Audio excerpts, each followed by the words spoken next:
Now, Ben, let's go to number 3. And I'll be honest with you, Ben. I was surprised this was in the top 5, and I was very surprised that it was ahead of what it came in at number 4. Granted, it was only 18 selections more than the fourth one, but this third one is the Battle of Ohio. The Cincinnati Bengals laying 2.5 against Cleveland is the third selection right now in Circa Million. Of course, the Circa Million results, the selection counts came out earlier in the day with the picks due at 3 o'clock Pacific time. Ben, are you fading or following the Bengals laying 2.5? I want to just pass on this game. If you're making me pick a side, I think the fact that this has crept down, we saw it 3, it opened down to 2.5, and you're seeing some spots at 2. I would take Cincinnati with the side, but I don't know why you would put this in a contest. I'm really surprised that this was a consensus this week, because especially too early in the week, you saw a lot of people gobble up the Browns, and they've continued to do that. There's this weird general narrative, Jeff, that, all right, now we see Odell Beckham leave the team and everybody's citing that stat. All right, Baker Mayfield last year, 11 touchdowns, 1 pick without Odell. It's like, what, is that supposed to just magically fix all of the injury issues on the Cleveland side? And you still have Jack Conklin at right tackle out. They were 28th in rushing last week without him. And against the Pittsburgh defense that does, them and Cincinnati have a lot of similarities on the defensive side of the ball. Having said that, look, with Cincinnati here, you berated me for not taking the Bengals in Survivor last week. Hey, you were right. You were right. At the end of the day, I mean, I took the Chiefs. It's not like it was that much better of a pick. I mean, I somehow got there, and I am still somehow alive. It was a much better pick. It got there, Ben. Wow. You're right. It did get there. But at the end of the day, there was that 2% of my brain that still said, I just don't trust Zach Taylor on the road in a spot like that going into New York against the Jets. And even though the Browns have been so banged up and struggling as of late, and even though Kevin Stefanski has had a couple of questionable in-game calls after just seeming like this perfect poster child for new wave NFL coaching, to me, Kevin Stefanski is still a big coaching upgrade over a guy like Zach Taylor. In a divisional spot like this, there's really no home field advantage when you're talking about a Cincinnati game. So to me, I'm not surprised people grabbed the 3 that they had the opportunity to with Cleveland, and I'm not surprised that people are wanting to lay it back with Cincinnati at under a field goal.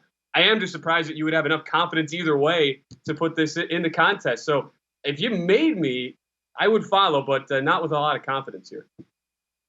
We followed, we put it in. So, of course, naturally, we have 1, 2, and 3 this week, which is not a little bit alarming. A little bit alarming to say that. Look, that's not how the show normally goes, Jeff. Ben, I'm really surprised that this was put in there.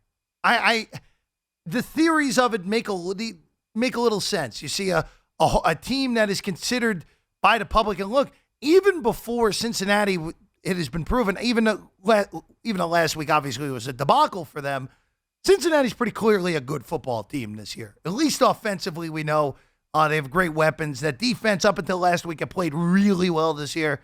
But I'm surprised that this was in there. Now, looking at with the 2 major contests in town, Circa Million and Westgate Super Contest, there are some other options with numbers in the Westgate where it makes a little more sense on why Cincinnati may not be in that one. But for this one, with the numbers that the Millions has, Ben, it's very hard to find a 5th one. The other 4 that are in here make a lot of sense to me. But Cincinnati being in here was surprising. Now, of course, as you mentioned, Conklin is out for Cleveland on the offensive line. We've seen this year when they've had tackle injuries that things have gone really awry for them. We also know Odell Beckham's not going to be on the team as of Monday. I don't know how much of him not being there impacts Cleveland in a positive way. So Cincinnati it's a get right spot. It's a bounce back spot after the horrible loss last week to the Jets. So laying 2.5, we're starting to see some 2 in the market as well. I think Cincinnati's a good bet in this one to get it done, win the game by at least a field goal in that rivalry game against the Browns. So Cincinnati follow for me. Next up, New England, 3.5-point favorites at Carolina in the consensus yet again. Man, the consensus loves the New England Patriots, man. This is 3 straight weeks New England has been in the consensus. They covered in both the first 2 attempts, 7 against the Jets 2 weeks ago, 154-13. Last week getting 5 in the contest, ended up closing 3.5 and won the game outright in L.A., 27-24. And this one, 3.5-point favorites against Carolina. We're starting to see this number come back in betting markets because Christian McCaffrey's going to play. Sam Darnold clear concussion protocol will be a game-time decision because of his shoulder. P.J. Walker would be the guy behind him. But, Ben, I'll just give you my answer first before going to you. I don't care who plays quarterback in this game.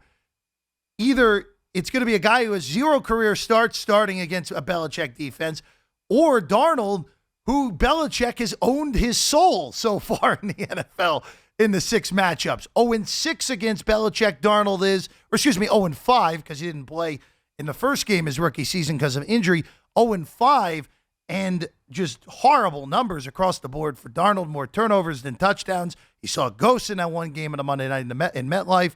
But Ben, I would follow this. We did not end up putting this in a contest, but I would follow this. I wouldn't be shocked if New England wins a low-scoring game comfortably here in Charlotte tomorrow afternoon. Is 1 touchdown, 6 picks at a 53% completion? Pretty bad. Percentage. Is that bad? Pretty bad. Sam Darnold in his career against Bill Belichick. I'm with you as well. This is a contest play for me, and I share some of the pseudo frustration with some of these games that are in the consensus, because so much of this, as we've talked about every week, Jeff, is just part of it is the game theory element. You don't necessarily want to have a ton of these games that the rest of the entire contest also has. It just means it's fewer opportunities for you to pick up games on the leaders for the vast majority of us in these contests. So I'm a little surprised only because you knew that McCaffrey was likely to come back, and most people are not, especially public bettors, not wanting to lay a hook, especially with a road team. But it's Bill Belichick. It's the Patriots. It's kind of a different animal. And to me, Jeff, more than anything, it's the fact that New England is clearly shown a great deal of improvement in this second half of the first half of the year. And kind of going down and looking at the specific numbers, you go weeks 1 through 4, New England, 23rd in offensive success rate, 25th in early down success. Weeks 5 through 8, and keep in mind, playing a Dallas defense that's top 10, a Charger pass defense that's top 5. It's not like they've been beating up against terrible teams, even though the Jets were in one of those games. And the Texans have at least been stingy, about 15th in the league against the pass.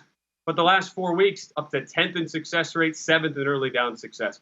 Clearly, they've been able to develop Mac Jones pretty effectively over the last 4 weeks after the slow start. And you mentioned everything about Sam Darnold. Not only that, Matt Rule came out and said Christian McCaffrey is going to be on the snap count, and I still don't really trust that they're just going to let him go full bore 100% in a game like this. So give me New England. Yeah, I don't see it either. And again, I don't care who plays quarterback. I have a hard time seeing Carolina moving the ball. And again, you mentioned it with that offense. Josh McDaniels has called a bunch of great games in a row.